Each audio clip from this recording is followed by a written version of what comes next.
This pod-slice summary of the Jordan Peterson podcast features Miranda Devine, a columnist and writer, joins Dr. Jordan Peterson on his podcast to discuss her 2021 bestseller, Laptop from Hell, Hunter Biden, Big Tech, and the Dirty Secrets the President Tried to Hide. She reveals information about Hunter Biden's controversial business activities and emphasizes a troubling lack of media coverage. Devine narrates how 3 waterlogged laptops containing sensitive information were dropped off by Hunter at a computer repair shop. The shop owner, John Paul McIsaac, made several unsuccessful attempts to reach Hunter about getting them fixed.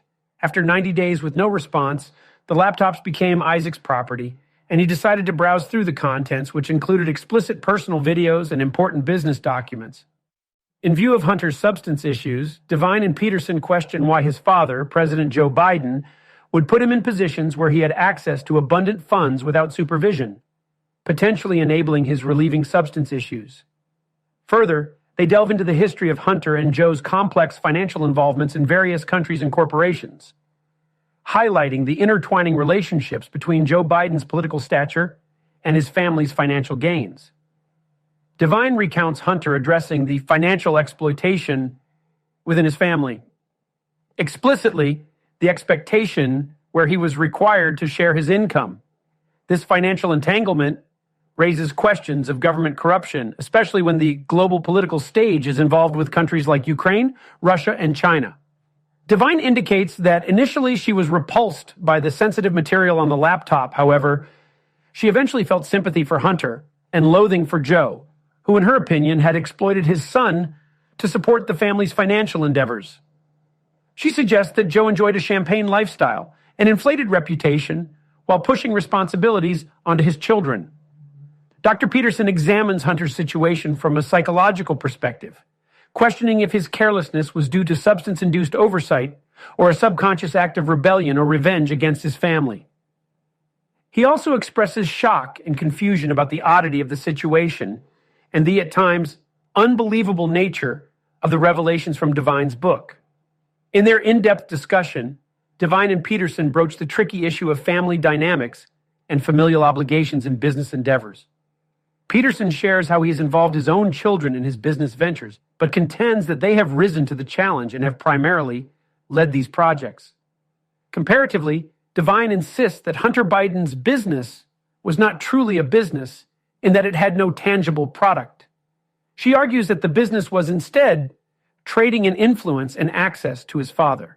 Devine explores the idea that Hunter possesses a unique mixture of talents better suited for the arts and writing rather than business, suggesting that his father may not have fully considered his strengths and interests when involving him in these business schemes.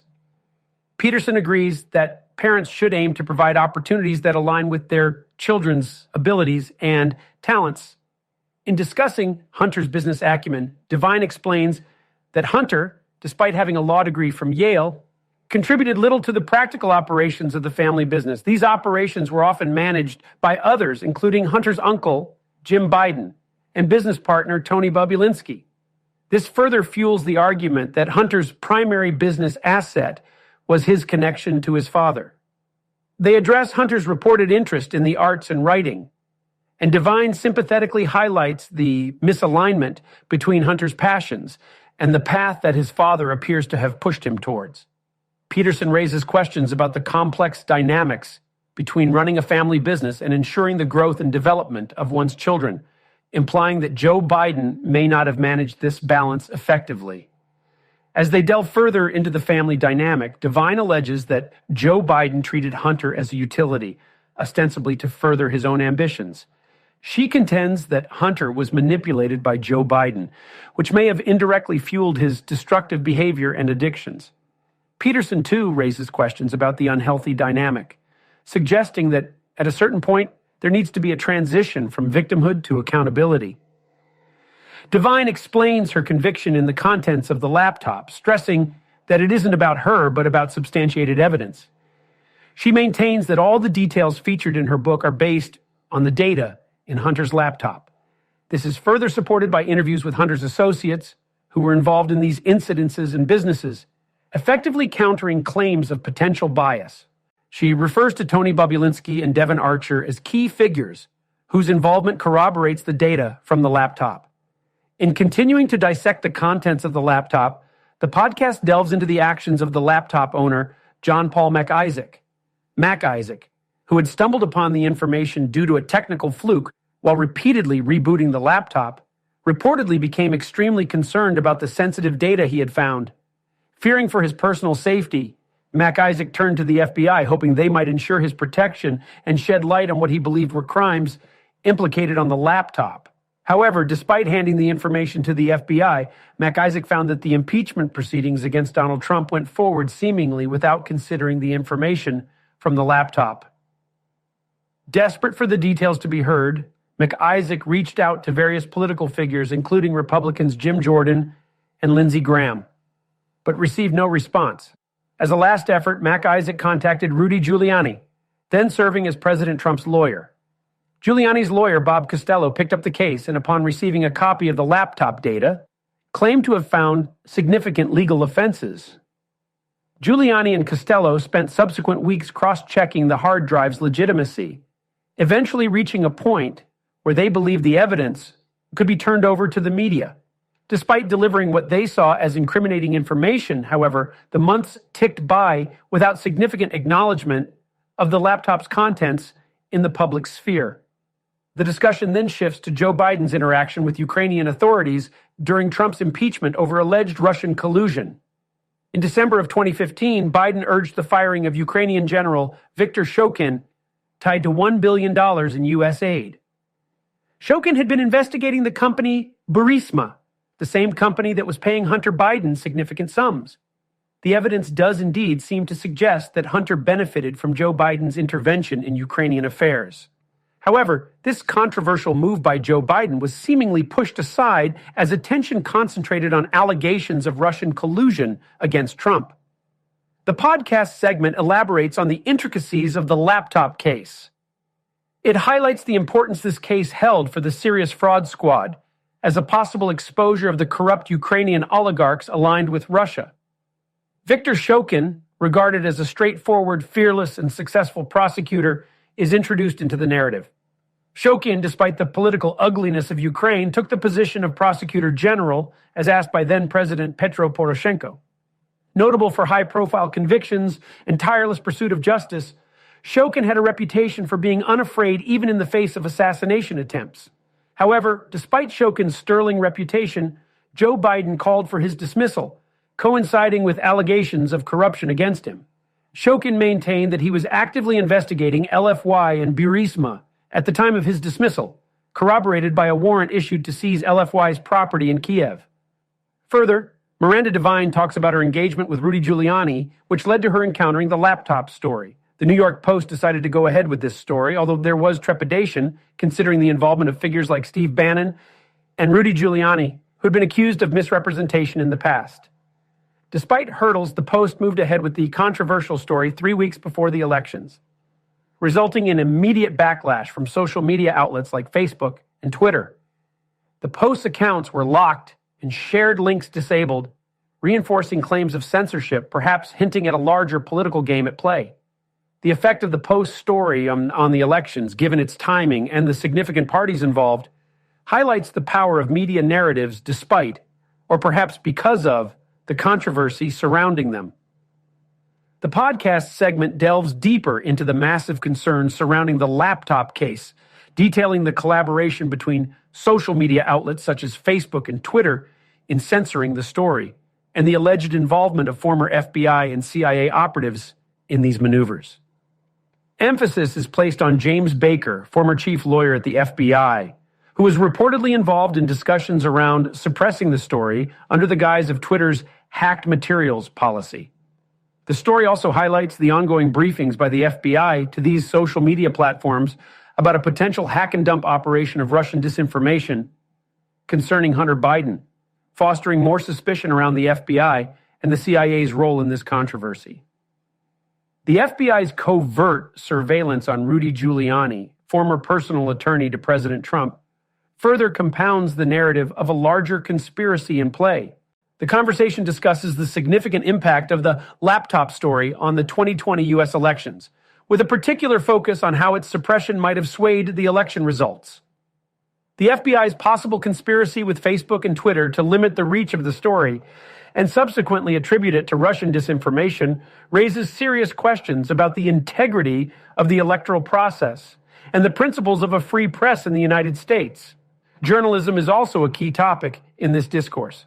Devine expresses her perception that prestigious media brands such as the Washington Post and the New York Times might be manipulated by intelligence operatives. Sharing her experiences with these brands and their notoriously influential role in newsrooms worldwide, she expresses her disillusionment with their reporting practices and their alleged peddling of untruths. Lastly, the discussion touches on the possible motivations behind these maneuvers. Devine speculates that persons within the intelligence community perceive Trump as a threat due to his departure from the typical conservative stance and his opposition to the neocon worldview. The discussion now centers on the involvement of prominent figures like former acting CIA Director Mike Morell and Secretary of State Anthony Blinken in the suppression of the laptop story. Devine alleges that Morell penned a letter accusing the laptop as a tool of Russian disinformation following Blinken's lead. This chain of events seems to have been orchestrated to provide Joe Biden with a deflection to use in his debate against Trump. Devine's narrative depicts an apparent political bias among seasoned intelligence officials. She mentions 51 former intelligence officials signing the letter, accusing the laptop of being a part of Russian disinformation without any evidence. Her assertion suggests that these officials abused their authority and trust vested in them by the American people. After discussing the alleged misconduct within intelligence agencies, the conversation extends to existential threats posed by external factors like climate change, COVID, and Trump. Drawing parallels, Devine and Peterson discuss how these threats are used as a rationale to upend normal rules, thereby justifying the subversion of civil liberties. The conversation then circles back to the so-called laptop story. There's an emphasis on the media's handling of it post-Joe Biden's inauguration, with Devine expressing dismay over the New York Times acceptance of the laptop story's authenticity buried within an article. This admission led to a domino effect, with other prominent news outlets acknowledging the story's credibility. Towards the latter part of the conversation, the duo delve into Joe Biden's involvement in his son's business affairs.